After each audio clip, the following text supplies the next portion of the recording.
সেখান থেকে সাফা থেকে মারওয়ায় দৌড়াবো, মারওয়ার দিকে কিছুক্ষণ যেতে একটা সবুজ বাতি, এই যে সবুজ বাতিটি দেখতে পাবেন, এখানে এসে আমাদেরকে একটু, শুধু পুরুষরা এখানে একটু দৌড়াবেন, মহিলারা সিম্পল তারা হাঁটবেন। দৌড়ে গিয়ে আবার একটু সামনে গিয়ে দাঁড়িয়ে আপনি আপনার স্ত্রীর জন্য বা আপনার মা বোন যারা আছে তাদের জন্য অপেক্ষা করবেন। কিন্তু এই দুটোর মধ্যখানে দৌড়ানোর সময় কি পড়তে হয় বলেন তো? রব্বিক ফির ওয়ারহাম ইন্নাকা আনতাল আযুল আকরাম, মুখস্থ করে নিতে হবে, বই দেখে পড়া যেন না লাগে। অল্প কয়েকটা দোয়া, রব্বিক ফির ওয়ারহাম, হে আল্লাহ আপনি ক্ষমা করে দিন এবং রহম করুন, কারণ ইন্নাকা আনতাল আযুল আকরাম, কারণ আপনি সবচেয়ে বেশি ইজ্জতের অধিকারী এবং সবচেয়ে বেশি সম্মানের অধিকারী।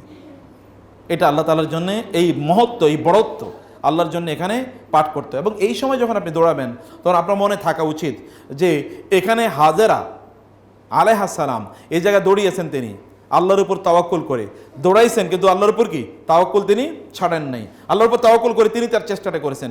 কিছুক্ষণ পরে তাকে দেখেন 7 চক্করের পরে ওইখানে কি তার বাচ্চার পায়ের নিচ থেকে কি বা পায়ের কাছে পানির ফোয়ারা তৈরি, যেটা জমজমের কথা আমরা জানি।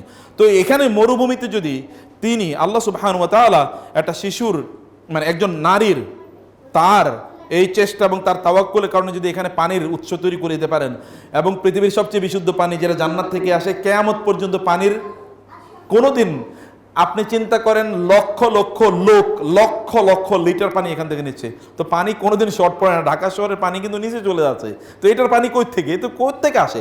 ওইগুলো যদি সাগরের সাথে থাকতো তাহলে সাগরের পানিও শর্ট পড়ে যেত, কিন্তু কিছুই তো হয় না এবং কিছু হয় না। এখান থেকে কিন্তু মদিনায় নবী তো পানি যায়, সারা পৃথিবীর লোকেরা পানি নেয়, আর আমরা কি পরিমাণ পানি আনি চিন্তা করে দেখেন তো, কি পরিমাণ পানি আনা হয়। কিন্তু কোনোদিন তো বলা হয় না যে 1 ঘন্টার জন্য পানিটা স্টপ ছিল। তাহলে এই পানি যখন আপনি এখানে যখন দৌড়াচ্ছেন এই জায়গাটিতে, তখন এই অনুভূতিটি নিয়ে আপনারা, বা এখানে যখন যাচ্ছেন দোয়া করছেন, এই অনুভূতিটি নিয়ে আপনারা এই সময় করবেন। মারওয়াতে যখন আপনি যাবেন, মারওয়ায় গিয়ে ঠিক সাফায় যা করেছেন মারওয়ায় গিয়ে তাই করবেন, একই কাজ। কিন্তু মারওয়া থেকে আগে বাইতুল্লাহ দেখা যেত, এখন আর মসজিদে এখন বাইতুল্লাহ দেখা যায় না। মারওয়া থেকে আগে দেখা যেত এটি।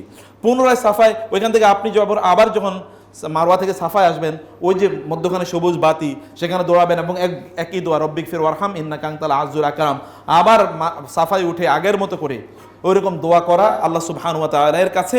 এগুলো আপনার করবেনই।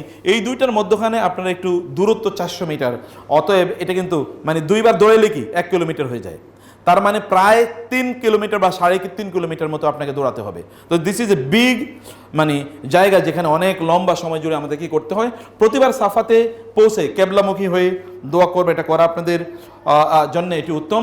এবং এখানে আপনারা 7 বার আপনাদেরকে দৌড়াতে হবে, এবং এখানে দৌড়ায় কিভাবে আপনারা দৌড়াবেন সেটা তো আপনারা জানলেন। এবং সাই শেষে যখন মারওয়া থেকে যখন আপনারা বের হবেন, বের হওয়ার রাস্তা এটা মানে ওই আবু জেহেলের বাড়ির পাশে দিয়ে কিন্তু আপনাদেরকে বের হতে, সেটা আপনি জানেন।